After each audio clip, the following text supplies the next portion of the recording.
Salut à tous, c'est BizBiz. Alors aujourd'hui, on se retrouve en compagnie de Robinho pour une FAQ. Bon, ça fait vraiment longtemps que je n'avais pas fait sur ma chaîne. Toi aussi, je crois. Ça fait longtemps que tu n'en as pas fait. Ouais, j'en ai fait une cette semaine, mais bon, ça faisait longtemps que j'en avais pas fait. Donc voilà, on a repris un peu. Donc voilà les gars, vous connaissez de toute façon le procédé. Cette semaine, dans un de mes appuis, moi j'ai dit de me poser des questions. J'ai eu plus de 800 questions. Donc merci à tous ceux qui ont posé des questions. Bien sûr, je ne peux pas répondre à tout le monde. À chaque fois, on en prend à peu près une quinzaine de questions. On va essayer d'y répondre. Donc surtout des questions voilà, sur le foot. Donc c'est une chaîne bien sûr consacrée sur le foot. Donc il va me poser des questions, je vais y répondre.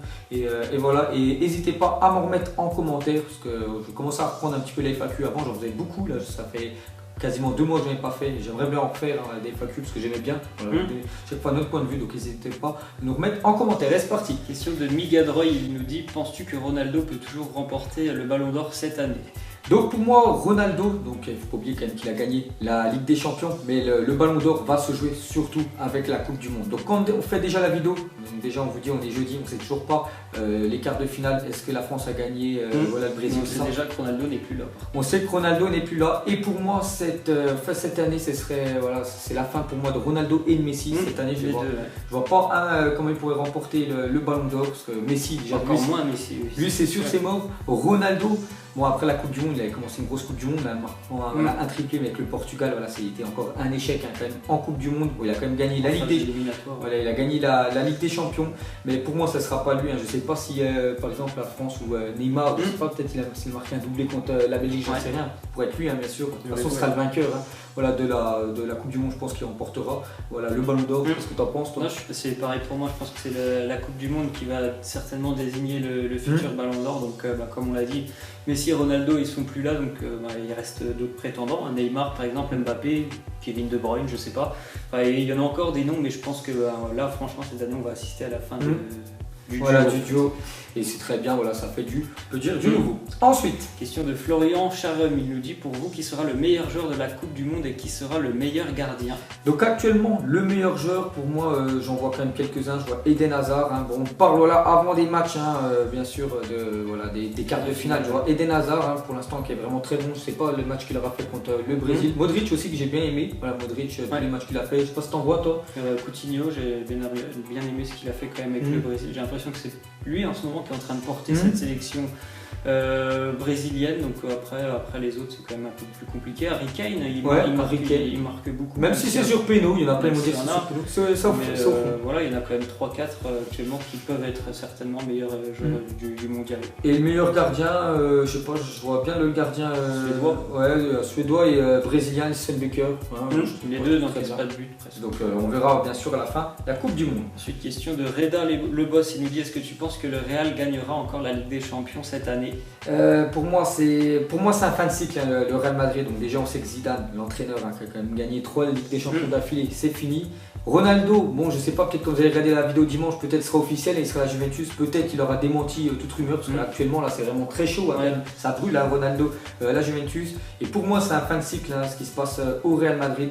Et pour moi, bon après on a déjà dit ça l'année dernière, ils ont quand même remporté une fois de plus la Ligue des Champions, mais je sais pas, je pense que c'est la fin de cycle avec leur nouvel entraîneur Lopetegui, je sais pas ce que ça va donner. Pour moi je les vois pas actuellement remporter la Ligue des Champions. Après voilà, on sait qu'ils sont toujours présents, le Real Madrid. On verra bien sûr début de saison comment bien sûr ils entameraient cette saison là. Qu'est-ce que tu en penses? C'est très compliqué de se prononcer quand même alors que la saison elle a même pas commencé. Mais après on peut dire que déjà les chamboulements quand même c'est assez compliqué pour envisager de comment pourrait être le Real l'année prochaine. Il n'y a quand même plus l'entraîneur. Ronaldo, comme tu l'as dit, on ne sait pas s'il sera là. Et après bon, la Ligue des Champions, on peut juger quand même à partir du mois de janvier. Donc c'est vraiment un peu tôt pour dire, mais ça sera bien sûr un prétendant comme d'habitude. De toute façon, même s'ils perdent Ronaldo, même s'ils perdent Gareth Bale, ils le remplaceront. Puis vu les joueurs, je pense que les milieux, tout ça, défense, ça partira pas. Et c'est toujours régulier le Real Madrid. C'est fait, enfin c'est l'équipe faite, on peut dire, pour la Ligue des Champions. Ensuite, question de Ray Destructeur, il nous dit: Ronaldo à la Juve. Donc il a posé plein de transferts qui pourraient se faire, oui ou non. Donc moi Ronaldo à la Juve, on va en parler après parce qu'il y aura une question exprès sur ça, donc on en parlera après. Kanté à Paris. Donc Kanté au PSG, moi je serais pour, Kanté au Paris Saint-Germain, ça apporterait beaucoup de bien à cette équipe parisienne. Enfin un numéro 6, bon après est-ce que Chelsea vont le lâcher, N'Golo Kanté, parce que voilà, il est énorme pendant le mondial, je sais pas, t'es pour ou contre toi? Ouais, je pense que tout le monde est pour que Kanté revienne en France. En France, donc ok. Bonucci à Paris. Bonucci au PSG. PSG, je serais plutôt contre, parce qu'on a déjà une sacrée défense au PSG, à Marquinhos, à Kimpembe, à Thiago Silva. J'entends Jérôme Boiton aussi qui pourrait, pourquoi pas, dans les petits papiers bien sûr, du PSG. Bonucci, je serais contre. Voilà. Enfin, c'est pas que je serais contre, je préférais des autres transferts au PSG que Bonucci. Qu'est-ce que t'en penses, toi? Non, moi je serais d'accord quand même pour obtenir Bonucci. Ensuite, il nous dit Balotelli à Marseille. Donc lui, Balotelli aussi, quand on fait la vidéo, c'est pas officiel. Peut-être quand vous allez regarder, ça sera officiel. Mais lui, ça brûle aussi. Bonne voix, ouais. Balotelli, voilà, pourrait devenir le plus gros transfert de l'histoire, enfin le plus gros, en salaire de l'histoire de l'Olympique de Marseille. Ce serait vraiment une belle recrue quand même pour Marseille. Donc moi, je suis pour totalement, même si je ne soutiens pas l'OM, avec un attaquant comme ça de classe mondiale comme Balotelli, ça va changer de valeur, Germain. Puis pourquoi pas essayer de titiller, on peut dire, le PSG. Ensuite, Neymar à Madrid. Neymar au Real Madrid, je suis contre et il partira pas, même si, j'imagine, Ronaldo part, il va encore rester une saison au PSG. Ok. Ensuite, question de Jürgen, il nous dit, est-ce que tu penses que Paris va vendre un des gros joueurs de l'équipe pour pouvoir acheter les noms qu'on vient de citer, ainsi qu'Alexandro? Alors pour moi déjà ils sont obligés de vendre, il va y avoir des départs au Paris Saint-Germain. Même s'ils l'ont déjà fait, je crois qu'ils ont déjà récolté ça. Ouais, ils ont déjà vendu, Pastore, il y a Berchiche aussi qui est parti pour 25, Pastore qui est parti pour 25, ça fait déjà 50. Moi je vois Henri Di Maria partir, on verra surtout après la Coupe du Monde, vous allez voir que beaucoup de transferts, des gros noms de joueurs, ça va vraiment se décanter après la Coupe du Monde, après la finale. Et je vois bien Henri Di Maria quitter le Paris Saint-Germain, je vois pas Neymar quitter, je vois ni Mbappé, là il est sur lui. Cavani, je sais pas pourquoi pas Cavani, tout dépend comment ça va se passer avec l'Uruguay, j'en sais rien, Cavani pourrait partir, peut-être le remplacer par un autre joueur, Lewandowski, j'en sais rien, ça va se passer, mais ouais, je pense qu'il va y avoir des gros départs de joueurs du Paris Saint-Germain, c'est ce que je pense, de toute façon on verra bien. Ensuite, question de Diogo, il nous dit, est-ce que tu penses que Ronaldo et Messi ont disputé leur dernière Coupe du Monde? Alors déjà concernant, on va commencer par Lionel Messi, pour moi c'était sa dernière, il a toujours pas dit, on va dire dans la presse, mais ça va arriver, et bientôt il va faire son petit caca nerveux, il va dire voilà, pour moi c'est fini à l'Argentine, comme il l'avait fait il y a 3 ans, donc sa copine elle lui disait non, il continue bien sûr avec la sélection, pour moi il va arrêter, c'était sa dernière grosse compétition, Lionel Messi, enfin, surtout sa dernière Coupe du Monde, parce que dans 4 ans je sais pas à quel âge Lionel Messi.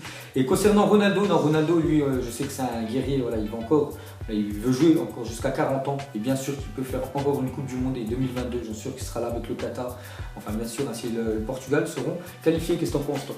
Moi je pense que non, c'est pas la dernière des deux, comme tu l'as dit, je pense plutôt que ça sera Ronaldo qui sera encore présent que Messi, parce que Messi c'est vraiment très compliqué pour lui, la relation qu'il a avec son pays et en plus la sélection, donc moi aussi je le vois bien arrêter, mais imaginons que l'Argentine soit dans les favoris dans 4 ans, je le vois bien aussi être capable de dire tiens, je reviens à la retraite pour revenir, mais non, je suis presque persuadé qu'il y en aura encore au moins un des deux dans 4 ans. Moi plus Ronaldo, je pense que lui il va jouer encore pas mal de temps au football. Ensuite question de Tristan, il nous dit, penses-tu que Ronaldo va aller à la Juventus et si oui pour combien d'euros? Donc voilà, c'est la question que je voulais répondre, parce que là c'est vraiment très chaud quand même Ronaldo, donc on va en parler rapidement. Donc pour moi, de toute façon j'avais déjà dit il y a à peu près un mois, surtout après la finale de la Ligue des Champions, c'est le fin de cycle au Real Madrid, on a vu que Zidane est parti, et pour moi, je vais toujours dire, Ronaldo allait quitter le Real Madrid, je pensais plus qu'il allait du côté du PSG, parce que le PSG voulait proposer un gros salaire, on a vu que sa clause libératoire est descendue, il ne pouvait plus partir, pas aller au PSG, ni dans un club espagnol,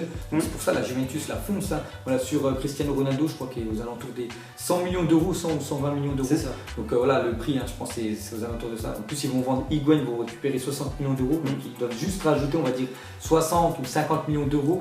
Donc voilà, c'est faisable bien sûr. Et pourquoi pas voir Ronaldo, il a déjà fait la Première Ligue, il a déjà fait la Liga.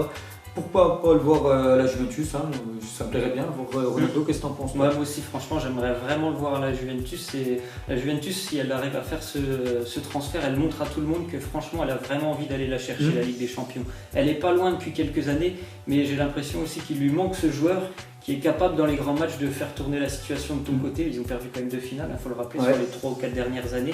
Et je pense que là, si à Ronaldo, ils sont capables vraiment d'aller chercher la Ligue des Champions, 100 millions quand même, il a 33 ans, mais décisif. Il est toujours quand même important. Je pense qu'il peut encore jouer vraiment au plus haut niveau pendant encore au moins 2 ou 3 ans, et l'investissement, il aura le temps d'être rentabilisé pour la Juventus. Voilà, c'est comme Neymar au PSG, avec les ventes de maillots. Avec les ventes de maillots, Ronaldo, il est encore plus suivi sur les réseaux sociaux que que Neymar, voilà, c'est un panneau publicitaire, ça a rapporté beaucoup d'argent à la Juventus, donc c'est tout bénef, hein, parce que 100 millions ça reste énorme, ne vous inquiétez pas, ils vont récupérer beaucoup d'argent. Et la dernière question. Question de Michael Noir, il nous dit quand l'Allemagne a perdu contre le Mexique, est-ce que tu croyais qu'ils pouvaient quand même se qualifier ou est-ce que tu les voyais déjà éliminés? Donc pour moi, ils avaient perdu 1-0, donc je pensais voilà, qu'ils allaient bien sûr se qualifier. Donc après, ils avaient gagné contre la Suède, donc pour moi c'était quasiment sûr parce qu'ils devaient faire un résultat contre la Corée du Sud. Hein. Ouais. Bon, après, ça se termine le plus faible du groupe. Bon, après, ils ont perdu 2-0, ils ont eu beaucoup d'occasions. Après, voilà, le problème pour l'Allemagne cette année, c'est qu'ils n'ont vraiment pas réussi à finir leur action. Voilà, je sais pas si c'est ça. À mon avis, ils sont vus trop beaux, hein, l'Allemagne. Ils sont vus trop beaux. On a gagné la Coupe du Monde il y a 4 ans. On arrive tranquillement et tout. On est sorti premier des qualifications tranquillement. Puis on a vu 5 matchs avant les matchs de préparation. C'était beaucoup plus compliqué. Ouais. Que c'était chaud. Puis on a bien vu à la Coupe du Monde, ça a été un fiasco. Ils terminent quand même 4e. Et pour moi, bien sûr, je pensais qu'ils allaient terminer premier du groupe, voire 2e. Ça aurait fait un Brésil-Allemagne. J'aurais bien voulu voir ça voilà, en 8e. J'étais vraiment déçu. Mais bon, voilà, c'est comme ça. Qu'est-ce que t'en penses, toi? Non, mais comme il l'a dit, après le match contre le Mexique, moi je les voyais quand même remonter la pente. Bien sûr. Et puis se qualifier. Après, quand j'ai vu déjà la première mi-temps face à la Suède, je me suis posé beaucoup de questions. Mais quand j'ai vu le scénario et en plus ils s'imposent dans le temps additionnel, pour moi, ouais, c'est sûr, ils vont mettre même, je pensais qu'ils allaient mettre vraiment une volée aux Coréens. Bon, bah, le match, il nous a montré tout, il nous a prouvé tout le contraire, donc assez surpris quand même. Ok, donc voilà les gars, la fin de cette FAQ en compagnie de Robinho et Géant. N'hésitez pas aussi à aller jeter un petit coup d'œil sur sa chaîne, voilà, il fait des vidéos bien sûr sur le foot des FAQ, voilà, des appuimages un peu comme moi. Donc nous on se retrouve sûrement la semaine prochaine pour une nouvelle vidéo FAQ. N'hésitez pas à mettre des questions en commentaire. Et ciao à tous, ciao. Avec tes mensonges, et que son âme est moche, plus qu'à la maquiller. Avec tes mensonges, je sais pas ce qui se passe dans ma tête. Parfois, je voudrais sauver la terre. Parfois, je voudrais la voir brûler. Ça va pas trop, je roule un terre. Trop de haine pour 9 mètres carrés. Tristesse, faut pas.